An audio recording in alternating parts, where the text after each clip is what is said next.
এই মুহূর্তে নজর রাখবো খেলার সংবাদের দিকে, কারণ তৃতীয় টেস্টে ঋষভ পন্থকে নিয়ে শুরু হয়েছে অনিশ্চয়তা। তার পেছনে কি কারণ? না, মাঠে তিনি হঠাৎ করে লাঞ্চের পর হাতে চোট লেগেছে ঋষভ পন্থের। নজরে রয়েছে ভারতের ইংল্যান্ডের তৃতীয় টেস্ট সিরিজ, তারই মধ্যে এই ঋষভ পন্থের হাতে চোট লাগাকে কেন্দ্র করে রীতিমতো কিন্তু দলের মধ্যে একটা অনিশ্চয়তা শুরু হয়ে গেছে। যদিও সঙ্গে সঙ্গে মাঠের বাইরে তাকে নিয়ে যাওয়া হয়েছে। এই প্রসঙ্গে যাবো বিস্তারিত, আমাদের সঙ্গে যুক্ত হয়ে গেছে অঞ্জন চট্টোপাধ্যায়, বিশেষ ক্রীড়া প্রতিনিধি। গোটা বিষয় নিয়ে যদি একটু বিস্তারিত তুলে ধরেন। দেখো, একদমই তুমি ঠিক কথা বলেছো। গতকালকে যে লস্ট টেস্টে ভারত এক কিন্তু সিরিজে করে নিয়েছে, তো লস্ট টেস্টটা কিন্তু একটা গুরুত্বপূর্ণ হতে চলছে ভারতের জন্য। এবং আমরা সবাই জানি ঋষভ পান্ডে উইকেট কিপিং এর থেকেও তার ব্যাটিং দক্ষতা, দুটো রান তুলতে পারেন, বড় রান করতে পারেন।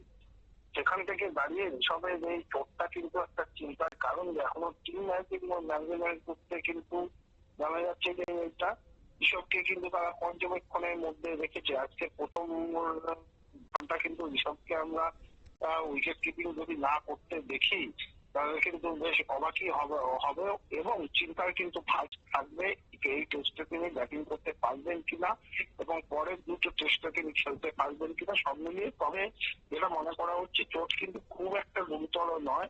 তবে ধ্রুব জুয়েলকে কিন্তু আমরা দেখেছি কিন্তু উইকেট কিপিং করতে। তো সেখান থেকে দাঁড়িয়ে ঋষভ পান্থকে নিয়ে সত্যি কিন্তু যেটা বলছে, আশঙ্কার একটা ঘন ঘটা কালো মেঘ কিন্তু সৃষ্টি হয়েছে।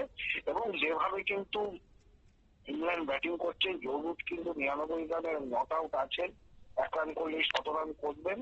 সেখান থেকে দাঁড়িয়ে ইংল্যান্ড কিন্তু বাজিবল ক্রিকেটটা না খেললেও ইংল্যান্ড কিন্তু বেশ ক্যালকুলেটেড ক্রিকেট খেলছে। আর আজকে যদি 100 বা 150 রান কিন্তু তুলে দিতে পারে তারা, তাহলে কিন্তু ভারত কিন্তু বেশ কিন্তু চাপেই থাকবে। একেবারেই।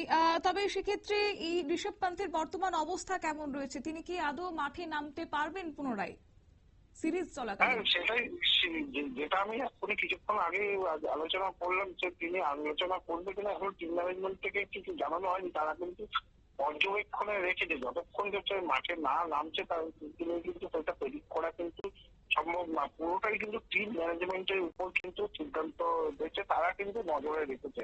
তারা কিন্তু ঝুঁকি নেবে না। যদি সামান্য চোট থাকে, সামান্য গুরুতর থাকে, তারা কিন্তু চোট থাকে, তারা কিন্তু ঝুঁকি নেবে না। আমার মনে যেটা হচ্ছে, তাকে কিন্তু আরো 1-2 ঘন্টা কিন্তু আজকেও বিশ্রাম দেওয়া হলেও হতে পারে।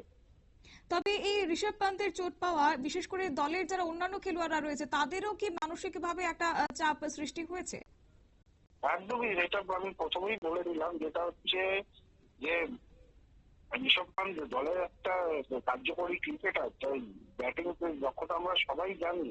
ঋষভ পান্তের মতো ক্রিকেটার যদি ইনজোর্ড থাকেন, তো সেক্ষেত্রে তো সবাই একটা চিন্তার কারণ হবেই, টিম ম্যানেজমেন্টের উপর করা ওয়াজ করবেই। এবং অজিত আগারকার নির্বাচক কমিটিও কিন্তু সেই বিষয়টা নজরে রেখেছেন। এই কারণে ধ্রুব জুয়েলকে কিন্তু তারা ব্যাকআপ উইকেট কিপার হিসেবে ইংল্যান্ডে নিয়ে গেছেন। এবং গৌতম গম্ভীর কি স্ট্র্যাটেজি নেন, সেই দিকে কিন্তু সবার নজর থাকবে। একেবারে, ধন্যবাদ। অর্থাৎ আপনারা শুনলেন ক্রীড়া বিশেষজ্ঞ বক্তব্য, এবং তিনি কিন্তু বিস্তারিত বিষয় তুলে ধরেছেন। হঠাৎ করেই ঋষভ পন্থের এই হাতে চোট পাওয়া, টিম ইন্ডিয়ার প্রথম একাদশ নিয়ে রীতিমতো এবার ধোঁয়াশা বেড়ে গেছে ঋষভ পন্থকে নিয়ে। কারণ 10 জুলাই থেকেই কিন্তু ভারত ইংল্যান্ডের মধ্যে তৃতীয় টেস্টের ম্যাচের আয়োজন করা হয়েছে। এই ম্যাচটি ঐতিহাসিক লর্ডস ক্রিকেট গ্রাউন্ডে যেখানে শুরু হয়ে গেছে। তাই সেই জায়গা থেকে হঠাৎ করে একজন ক্রিকেটারের, অভিজ্ঞ ক্রিকেটারের এইভাবে চোট পাওয়াতে অন্যান্য যারা খেলোয়াড়রা রয়েছেন তাদের উপরও কিন্তু একটা মানসিকভাবে চ্যালেঞ্জ বলে মনে করছেন ক্রীড়া বিশেষজ্ঞরা। নিয়ে নিচ্ছি ছোট্ট একটি বিজ্ঞাপন বিরতির, সঙ্গে থাকুন।